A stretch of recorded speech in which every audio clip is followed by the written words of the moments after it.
আমার আল্লাহ নবী মায়ার নবী ডাকতে বলেন মালিক আমার। মক্কার বেঈমান মুশরিকেরা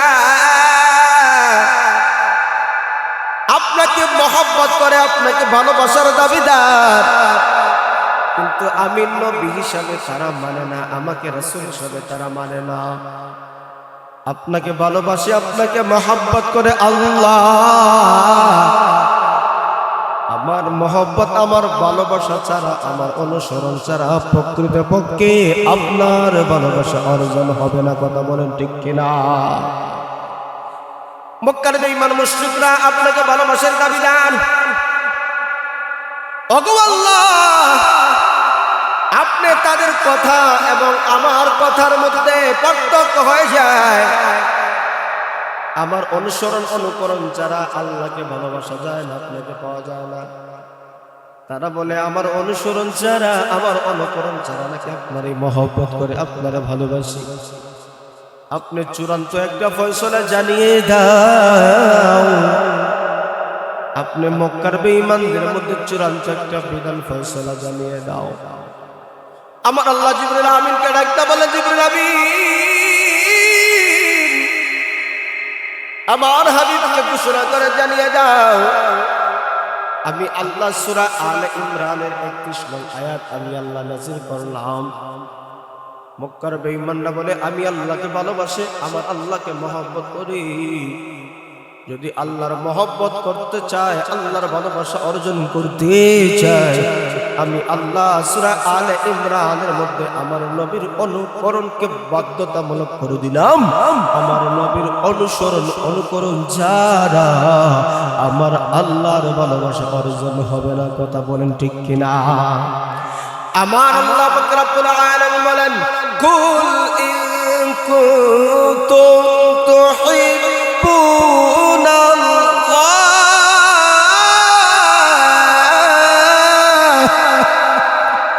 ফাত্তাবিউনি ইউহিব্বুকুমুল্লাহ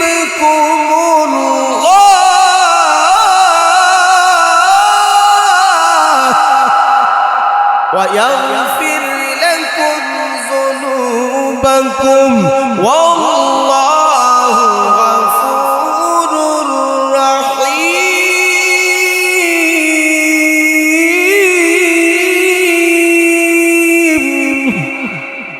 আমার আল্লাহ বলেন, আবু আমার হাবিব, আপনি মক্কার লোকদেরকে আপনি জানিয়ে দিন, तमाम পৃথিবীর মানুষদেরকে আপনি জানিয়ে দিন, কুল ইন কুনতুম তুহিব্বুনাল্লাহ।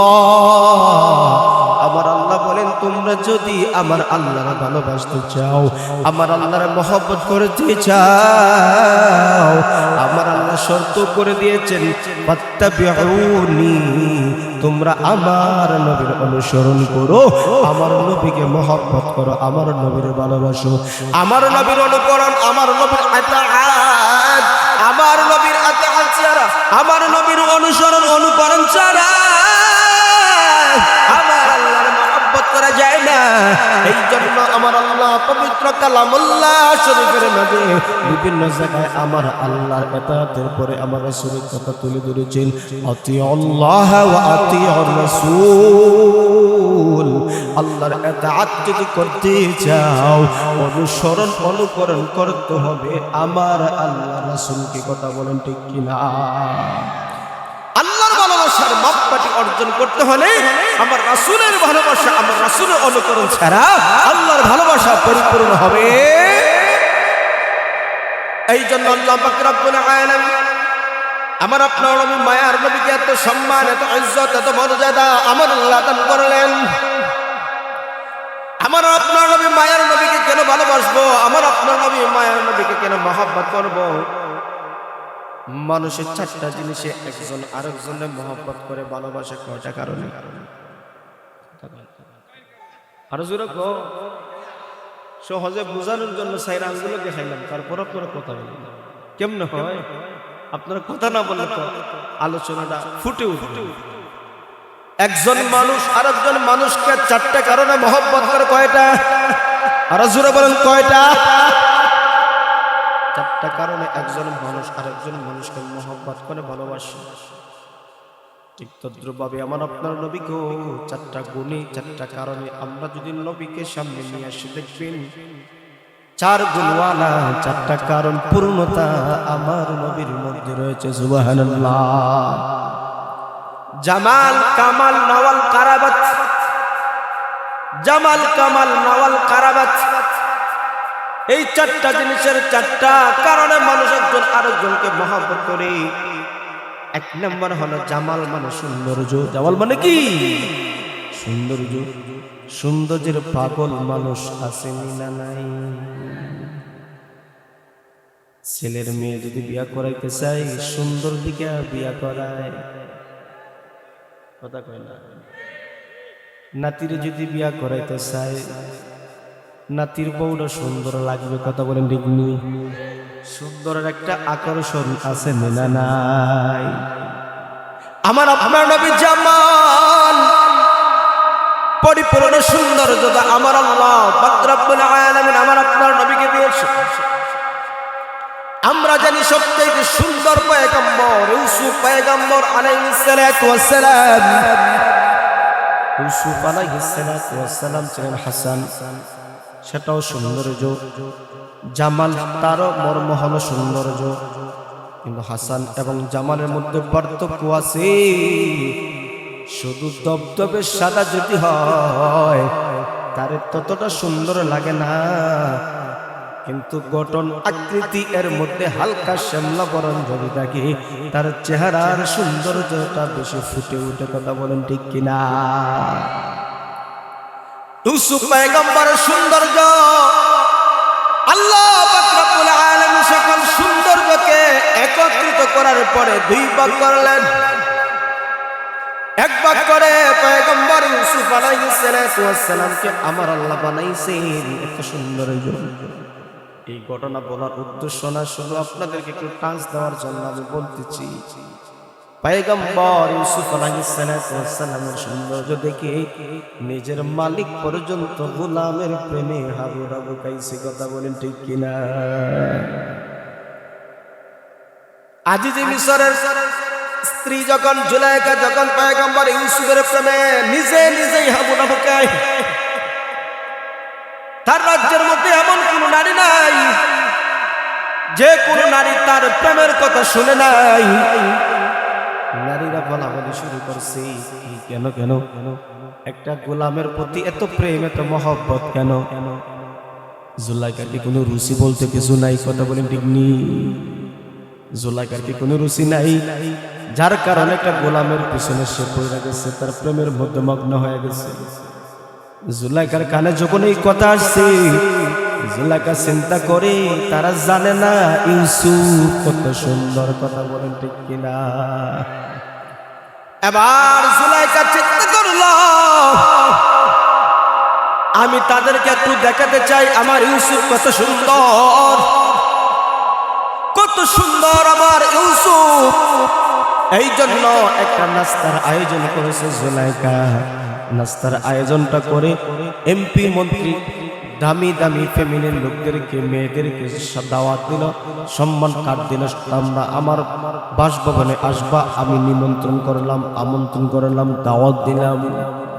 উদ্দেশ্য একটাই, ইউসুফকে আজকে তার সামনে প্রকাশ করাবে। কেউ তো ইউসুফরে দেখে নাই।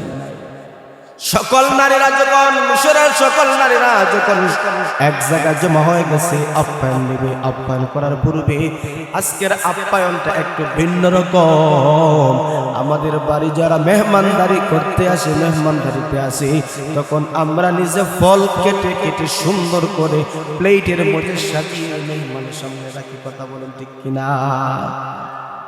জুলাইখা এবার বলল, না না, আজকের আপ্যায়ন একটু ভিন্ন। প্রত্যেকের হাতে একটা চুড়ি এবং একটা ফল। বলল আজকের আপ্যায়ন একটু ভিন্ন, তোমরা নিজেরা নিজের ফল খাইবা, খাইতে খাইতে।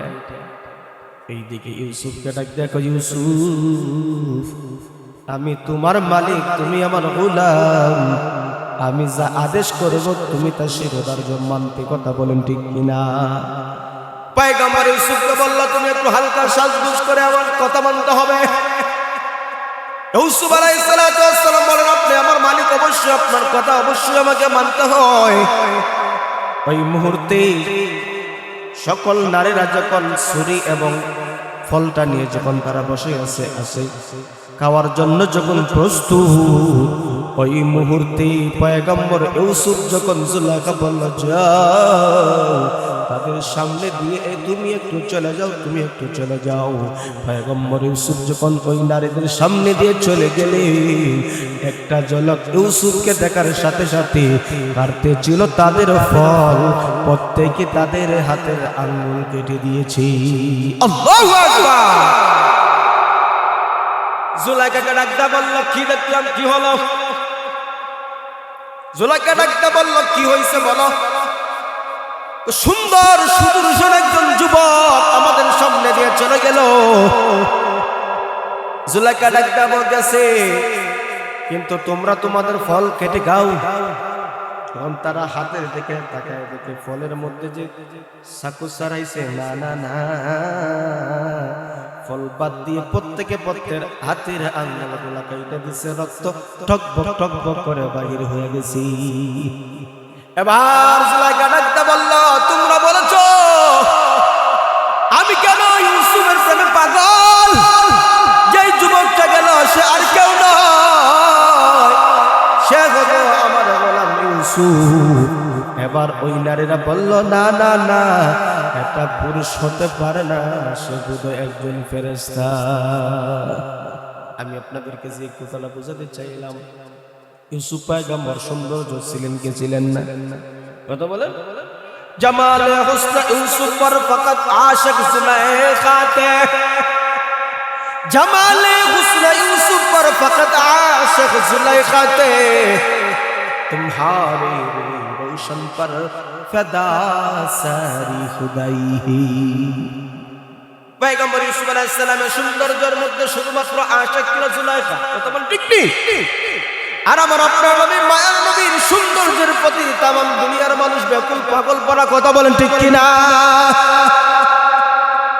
আম্মা জানা রাদিয়াল্লাহু তাআলা আনহা রাজা বলেন, হে জগতের মানুষ, তোমরা তো সকলে জানো ইউসুফ পয়গম্বর সৌন্দর্য, আমার নবী মায়ার নবী সৌন্দর্য সম্বন্ধে তোমরা জানো না। দুনিয়াবাসীর একটা চাঁদ আছে, সেটা উদিত হয় ভোরে ভোরে উদিত হয়। আর আমার আয়েশা ডাক্তার বলে, আয়েশা রাদিয়াল্লাহু তাআলা ডাক্তার বলে, আমারও একটা চাঁদ আছে, তা উদিত হয় সন্ধ্যার পরে। সুবহানাল্লাহ। আমার আপনার নবী মায়ার নবী যখন সন্ধ্যার মধ্যে ঘরে যাইতেন তখন আলো লাগতো না নবীর চেহারার নূরে। সুবহানাল্লাহ। আয়েশা রাদিয়াল্লাহু তাআলা আর বলেন, আমার নবী এত সুন্দর, এত সুন্দর ছিল, এত সুন্দর ছিল, আমার আপনার নবী মায়ার নবীর হাতকে আয়েশা রাদিয়াল্লাহু তাআলা লাইট হিসেবে ব্যবহার করতেন। উনি বলেন, ছোট্ট একটা সুই যদি জমিনের মধ্যে পড়ে যাইত, আমার কোন দুনিয়ার লাইট লাগতো না, আমার নবীর হাত মুবারক বাড়াইয়া দিতাম, নবীর হাত মুবারকের আলোয় আমি আয়েশা ছোট্ট সুই খুঁজে বের হয়ে যাইত। নবীর সুন্দর কেমন ছিল। ওই মিশরের নারীরা ইউসুফ পয়গম্বরকে দেখিয়া তারা নিজের হাত কাটছে। ওই জায়গায় যদি পয়গম্বর ইউসুফ না হয়ে আমার আপনার নবী থাকতেন, ওই নারীরা নিজের সিনা কেটে ফেলত। এমন সুন্দর আমার আপনার নবী, আমার আপনার নবী এত সুন্দর। তাইলে মানুষ চারটা কারণে একজন আরেকজনকে মহব্বত করে, সুন্দরের কারণে। এর ভিতরে আমার নবীর সৌন্দর্য সবচাইতে সেরা, কথা বলেন ঠিক কিনা? সবকিছু দুনিয়ার, এই দুনিয়ায় সবকিছুর সৌন্দর্য এই চেহারার উপর বেস করে আপনার ভালো না মন্দ বোঝা যায় না, কথা বলেন ঠিক কিনা? কিছু কিছু মানুষের চেহারা থাকবে সাদা, কিন্তু তার অন্তরটা থাকে কালো। আসেনি? আর কিছু মানুষের চেহারা কালা, কিন্তু অন্তরটা তার ভালো। আমাদের সমাজ আসেনি না? চেহারাটা দেখতে ভালো, পোশাকটাও চমৎকার, অন্তরে তার কালি ভরা, কাজটা বড় কদাকার, ঠিক না?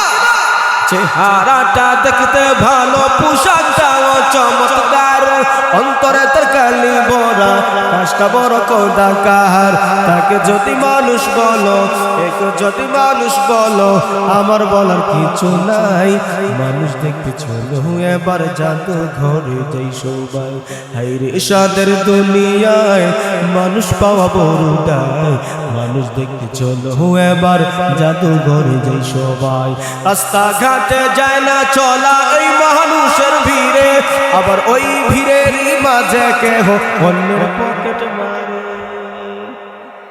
কথা বলে আসেনি না রাস্তাঘাটে যায় না চলা এই মানুষের ভিড়ে আবার ওই ভিড়ের মাঝে কেহ অন্যের পকেট মারে তাকে যদি মানুষ বলো একে যদি মানুষ বলো আমার বলার কিছু নাই মানুষ দেখতে চলো এবার জাদু ঘরে যাই সবাই হায়রে সাদের দুনিয়ায় মানুষ পাওয়া বড় দায় মানুষ দেখতে চলো এবার জাদু ঘরে যাই সবাই আসেনি না মানুষের চেহারা দেখে সবকিছু বিবেচনা করা যায় না আপনার গোষ্ঠীর মানুষ বড় চাকরিওয়ালা বড় চাকরিজীবী বিভিন্ন ব্যাংকের কর্মকর্তা গ্রাম্য মানুষ পোশাকও সুন্দর নয় চেহারা ততটা ভালো না কিন্তু উনি ব্যাংকের কর্মকর্তা আপনার ভাতিজা আপনার আত্মীয় আপনার কাছের লোক চেহারা সব মাশাআল্লাহ ঠিকঠাক আছে কিন্তু তার সামনে হঠাৎ করে আপনার শহরে যদি দেখা হয় বলেন ভাতিজা কেমন আছেন তখন আপনার দেখার পরেও তার সাথে যে কলিগগুলো আছে হাই সোসাইটির লোকগুলো আছে আপনার সাথে তার যায় না তখন আমিষ টিমিষ করে পরিচয় দেওয়া কথা বলে না কোথায় কি কথা বলে বুঝেন না আপনারা আছেন না না আমি স্টুডিওস করে তখন চিন্তা করে হ্যাঁ আমাকে ভাতিজা কইলো আমি চাচা বইলা ডাকবো কি ডাকবো না আমার পাশের যারা আছে তারা হাই সোসাইটির লোক তারা কি মনে করবে এত বড় অফিসার কর্মকর্তা আর তার চাচা এত জীর্ণ শীর্ণ পোশাক আর চেহারা সুরত বালা না ইটিস টিপুস করে কথা বলেন এরকম আসেনি না সব কিছু চেহারা দিয়ে আমার আল্লাহ বিচার করে না আমার আল্লাহ বলেন আল্লাযী খালাকাল মাউতা ওয়াল হায়াতা লিয়াবলুয়াকুম আইয়ুকুম আহসানু আমালা আমার আল্লাহ বলে চেহারা সুন্দর হলেই যে আল্লাহর কাছে স্পেশালি দয়া পেয়ে যাইবা এটা না আর চেহারা কালো হলেই যে আমার আল্লাহ মায়া করবে তা না আমার আল্লাহ বলে চেহারা সুন্দর এবং বিশ্রী যতই থাকুক না কেন যদি আমল তার সুন্দর হয় চেহারা কালো হতে পারে আমার আল্লাহর কাছে সেই কথা বলে হযরত বিলাল রাদিয়াল্লাহু তাআলা চেহারা খুব সাদা ছিল কথা বলে না কালো কালো তার চেয়ে বেশি কালো কিন্তু এত মর্যাদা এত সম্মান আমার আল্লাহর কাছে আছে না জোরে বলে এই জন্য আমার আল্লাহ বলেন চেহারা সুরত দিয়ে বডি দিয়ে অহংকার করা যায় না অহংকার করে তুমি আমল দিয়ে আর কতটুকু আমলটা যদি সুন্দর হয় তাহলে তোমার দাম আমার আল্লাহর কাছে আছে না নাই এই জন্য আমার আপনার নবীকে চারটা জিনিস সম্পর্কে সৌন্দর্যের কারণে পৃথিবীর সবচাইতে সৌন্দর্য আমার আপনার নবী এই জন্য সুন্দরের কারণে মানুষ একজন আরেকজনকে মহব্বত করে আমরাও আমার নবীর এই সৌন্দর্যের কারণে ভালোবাসি কথা বলেন ঠিক কিনা এই নম্বর হলো কামাল আমার আল্লাহ পাক রব্বুল আলামিন আমার আপনার নবীর দুনিয়াতে পাঠায়া দিনকে পূর্ণতা দান করেছেন পরিপূর্ণতা দিয়েছেন কথা বলেন ঠিক নি এই জন্য আমার আপনার নবীর মহব্বত করো জামাল কামাল নওয়াল আত্মীয়তার বন্ধনকে আমার আল্লাহর নবী মায়ের নবী বড় মহব্বত করতেন বড় ভালোবাসতেন অসহায় মানুষদেরকে আমার আপনার নবী মায়ের নবী বড় মহব্বত করতেন ভালোবাসতেন এতিমদেরকে আমার আপনার নবী বড় মহব্বত করতেন এতিমদেরকে বড় ভালোবাসতেন অসহায় মানুষদেরকে বড় মহব্বত করতেন বিপদগ্রস্ত মানুষের খবর পাইলে আমার আপনার নবী ছুটে ছুটে তাদেরকে সাহায্য করতেন হে উম্মত এই যে সুন্দর সুন্দর গুণ আমার আপনার নবীর এই গুণগুলা আমরা ব্যক্তিগত জীবনে আনার দরকার আছে না নাই আত্মীয়তার বন্ধন নবীজি টিকিয়ে রাখতেন অসহায় মানুষদের খোঁজ খবর নিতেন এই গুণগুলো আমার আপনার নবীজির ছিল এই জন্য উম্মত আমার আপনার নবীর এই আদর্শগুলা খুঁজে খুঁজে বাহির করে ব্যক্তিগত জীবনে ফিট করো যেই নবী আমার আল্লাহ দুনিয়াতে পাঠাইছেন তো দিশেহারা উম্মত, কাকে ফলো করব, কার অনুসরণ করব, কাকে আমরা নিজের ব্যক্তিগত জীবনে পারিবারিক জীবনে গাইডলাইন হিসেবে মানব, আদর্শ মানব। আমার আল্লাহ ঘোষণা করে দিয়েছি তোমাদের আদর্শ এক ব্যক্তি, তিনি হলেন আল্লাহর পক্ষ থেকে প্রেরিত আমার আপনার নবী। কথা বলেন ঠিক কিনা? এটা আমার কথা, আমার আল্লাহ কোরআনে বলেন লাকাদ কানা লাকুম ফি রাসূলিল্লাহি উসওয়াতুন হাসানাহ লিমান কানা ইয়ারজুল্লাহ ওয়াল ইয়াউমাল আখিরাহ ওয়া যাকারাল্লাহা কাসীরা। আমার আল্লাহ বলেন আজকে তোমরা ইহুদি খ্রিস্টানদেরকে মডেল বানাও, আজকে তোমরা ইহুদি খ্রিস্টানদেরকে আদর্শ বানাও, আজকে তোমরা নেতা মন্ত্রীদেরকে আদর্শ বানাও, অথচ আপনার আমার নেতা মন্ত্রীর চরিত্রের মধ্যে ভুল আছে, আপনি আমার নেতা মন্ত্রীর অনেক অভ্যাস খারাপ আছেন না নাই? আমার আল্লাহ বলেন তোমরা যদি মডেল বানাতে চাও, তোমরা যদি আদর্শ ব্যক্তি বানাতে চাও, আমার আল্লাহ বলেন যারা আখিরাত বিশ্বাস করে এবং অধিক পরিমাণে আল্লাহ আল্লাহর নামের জিকির করে স্মরণ করে, তাদের জন্য আমার রাসূলের মধ্যে রয়েছে উত্তম আদর্শ। কথা বলেন ঠিক কিনা? আমার আপনার নবীর আদর্শ কেমন ছিল? আমার আপনার নবীকে কেউ যদি কষ্ট দিত, নবীজি হাত বুলিয়ে দিতেন, ভাই তোমার হাতে ব্যথা পাইছো। আমার আপনার নবীর এতটা দয়া ছিল, এতটা মায়া ছিল। নবীজির জীবনের একটা ঘটনা পাওয়া যায়, এক ব্যক্তির সাথে নবীজির একটু কথাবার্তা ওয়াদা ছিল। আমার আপনার নবী মায়ার নবী, সেই সময় কিন্তু নবুয়ত প্রাপ্ত হন নাই।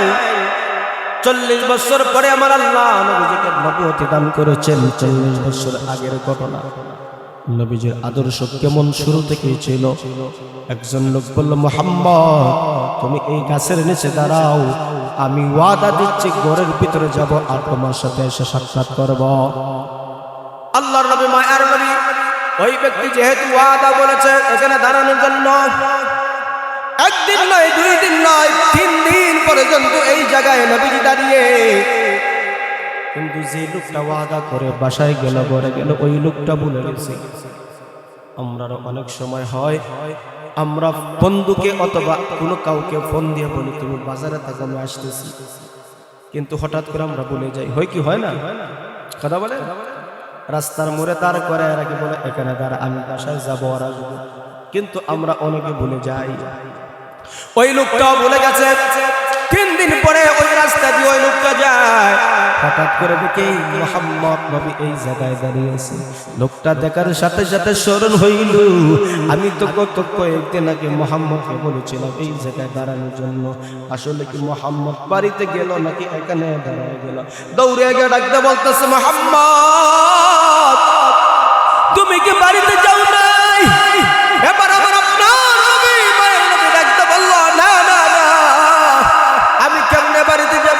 তোমার সাথে আমার ওয়াদা ছিল, তোমার সাথে আমার কমিটমেন্ট ছিল, তুমি তো আমাকে বললে বাড়িতে যাবা, আবার আমার সাথে দেখা করবা, তোমার ওয়াদা ছিল। এই জন্য তোমার সাথে যেহেতু আমার ওয়াদা হয়ে গেছে, ওয়াদা রক্ষা করা আমার দায়িত্ব, কেন দাঁড়িয়ে আছি।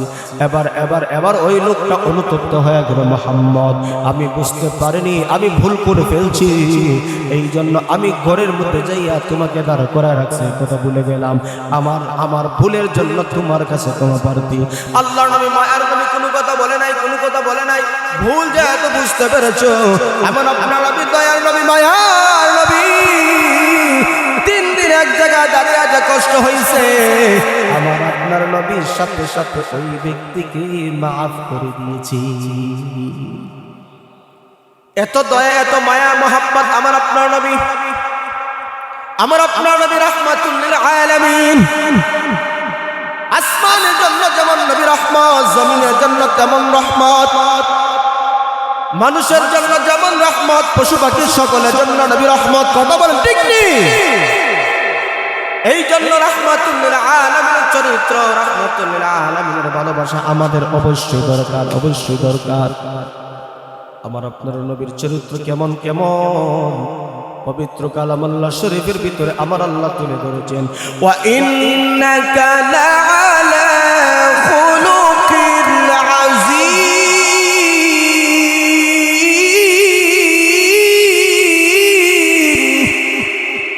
আমার আল্লাহ বলেন পয়গম্বর আপনাকে উত্তম আদর্শ চরিত্র দিয়ে আমি আল্লাহ পাঠাইছি, উত্তম আদর্শ উত্তম চরিত্র। এই জন্য আরেক আয়াতে আল্লাহ বলেন তোমরা যদি মডেল হিসেবে গ্রহণ করতে যাও তাহলে আমার নবীর মডেল তোমরা গ্রহণ করো। তোমরা যদি উত্তম আদর্শ ওয়ালার সাথে থাকতে চাও আমার নবীর আদর্শের সাথে থাকো। আমার নবীর আদর্শ ছাড়া অশান্ত সমাজকে শান্তিময় সমাজ বানানো কখনো সম্ভব হবে না। কথা বলেন ঠিক কিনা ভাই? আজকে আমার পরিবারের শান্তি নাই, আমার ঘরে শান্তি নাই, সমাজে শান্তি নাই, রাষ্ট্রে শান্তি নাই, শান্তি আর অশান্তি, শান্তি কোথাও পাই না। আল্লাহ বলেন শান্তিময় একটা সমাজ যদি পেতে হয় অবশ্যই অবশ্যই আমার রাসূলকে ফলো করো। আমার রাসূল যা নিয়ে আসছেন তা তোমরা মানো। আমার রাসূল বলেন বিদায় হজের সময় আমার আপনার নবী মায়ার নবী সেই আরাফার ময়দানে নবীজি জাবালে রহমত বড় এক পাথর, এক পাহাড় আছে, ওই পাহাড়ের মধ্যে নবীজি দাঁড়িয়ে বলেছিলেন তারাকতু ফীকুম আমরাইন লাম তাদিল্লু মা তামাসসাকতুম বিহিমা কিতাবাল্লাহি ওয়া সুন্নাত রাসূলি। আমার রাসূল সেই দিন বিদায় হজে এক ভাষণে বলেছিলেন হে আমার উম্মত তোমরা শুনো। সেই দিন সোয়া লক্ষ সাহাবায়ে কেরাম নবীজির সামনে ছিলেন, সোয়া লক্ষ সাহাবায়ে কেরাম ছিলেন। আজকে আমি তোমাদেরকে একটা ঘোষণা করে দিতেছি আমার পরে তোমাদের অনেক সময় পথ হারা উম্মত আসতে পারে, বিভ্রান্তকর সময় আসতে পারে, তবে সেই বিভ্রান্তকর পথভ্রষ্ট থেকে বাঁচার জন্য আমি রাসূল দুইটা জিনিস তোমাদের সামনে রেখে গেছি। একটা হলো আল্লাহর কোরআন, আরেকটা হলো আমি নবীর সুন্নাত। আল্লাহর কোরআন এবং আমার রাসূলের সুন্নাতকে তোমরা যদি ব্যক্তিগত জীবনে, পারিবারিক জীবনে, সামাজিক জীবনে হালতে মডেল হিসেবে তোমরা যদি গ্রহণ করতে পারো কোনো পথভ্রষ্টতা তোমাদেরকে গ্রাস করতে পারবে না। আজকে আপনি আমি কথা বলি, কথার মধ্যে মিথ্যা কথা আছে না নাই? মিথ্যা কথা কত বড় কবিরা গুনাহ, কিন্তু আমাদের জবান থেকে অহরহর মিথ্যা কথা বাহির হয়। কথা বলেন ঠিক নেই? আছে আপনার রাতগাঁও বাজার ফোন দিছে দোস্ত কই আছো? কই আমি সিলেট আছি। কথা বলেন আসেনি না? আছে সাতগাঁও বাজারে, কয় বন্ধু কই আছো? কয় আমি ঢাকাতে আছি। কথা বলেন ঠিক নেই? মিথ্যা কথা মানুষ ফ্যাশন করে ফেলছে। মিথ্যা কথা, বাবা ছেলের সাথে মিথ্যা কথা বলে, ছেলে বাবার সাথে মিথ্যা কথা বলে, আসেনি না নাই? মা তার মেয়ের সাথে মিথ্যা কথা বলে, মেয়ে তার মার সাথে মিথ্যা কথা বলে। সমাজে একজন আরেকজনের দেখা হইলে মিথ্যা কথা বলে, মিথ্যা কথা বলে। মিথ্যা কথা যে কবিরা গুনাহ আমরা উম্মত অনেকটাই ভুলে গেছি। ফ্যাশনের সাথে যেন মিথ্যা কথা মানুষ বলে। কথা বলেন ঠিক কিনা? আমার আপনার নবীর জিন্দেগির ভিতরে কোনোদিন কোনো মিথ্যা কথা বলে নাই। আমার আপনার নবী মায়ার নবীর জীবন তালাশ করে দেখা যায় আল্লাহর পয়গম্বর জীবনের ভিতরে কোনোদিন মিথ্যা কথা একটাও বলে নাই। আমার আপনার নবীর আদর্শ এখানে আমার আপনার নবী ব্যবসা করেছেন, নবীর ব্যবসা অনুযায়ী ব্যবসা করো। আমার আপনার নবী চাকরি করেছেন, চাকরি অনুযায়ী চাকরি করো। আমার আপনার নবী লেনদেন করেছেন, সেইভাবে লেনদেন করো। আমার আপনার নবী যেইভাবে খাবার খেয়েছেন সেভাবে খাবার খাও। আমার আপনার নবী যেভাবে পোশাক পরেছেন সেভাবে পোশাক পরো। আমার আপনার নবী বাথরুম যেভাবে ব্যবহার করেছেন সেই তরিকায় ব্যবহার করো। এক কথায় আমার আপনার নবী 63 বছর জিন্দেগি যেমন ভাবে কাটাইছে সেগুলা জেনে জেনে আমার আপনার নবীর আদর্শগুলো তুমি গ্রহণ করো। যদি আমার আপনার নবীর আদর্শ যদি আমি গ্রহণ করতে পারি, একজন সাহাবী ডাকতে বলল ইয়া রাসূলুল্লাহ, ইয়া হাবিবাল্লাহ, আজকে আপনার সাথে আমরা আছি কিন্তু আপনি তো জান্নাতে সর্বোচ্চ মাকামে থাকবেন, সেই কিন্তু আপনার দেখা আমরা পাবো না। কথা বলেন ঠিক নেই? সেই দিন তো আপনাকে দেখবো না, আপনাকে পাবো না, কারণ আপনি তো জান্নাতের সর্বোচ্চ মাকামে থাকবেন। আমার আপনার নবী মায়ের নবী সেই দিন বলেছেন মান আহাব্বা সুন্নতি ফাকাদ আহাব্বানি ওয়া মান আহাব্বানি কানা মাই ফিল জান্নাহ। আমার আপনার নবী মায়ের নবী বলেন তোমরা যদি যদি আমার সুন্নতের মহব্বত করতে পারো, আমার নবীর সুন্নতকে তোমরা যদি আঁকড়ে ধরতে পারো, সুন্নত মতন চলতে পারো, আমার রাসূল বলেন তাইলে তোমরা আমি নবীর ভালোবাসলা, আমি নবীর মহব্বত করলা। আর দুনিয়াতে আমার সুন্নতকে যারা মহব্বত করে ভালোবাসি, তারা আমি নবীর মহব্বত করে আমার নবীর ভালোবাসি, ফলাফল কি জানোনি? আমি যদিও জান্নাতের সর্বোচ্চ মাকামে থাকবো, তোমরা আমি নবীর সাথে জান্নাতে থাকবা। নবীর মহব্বত করা দরকার আছে, কথা বলেন।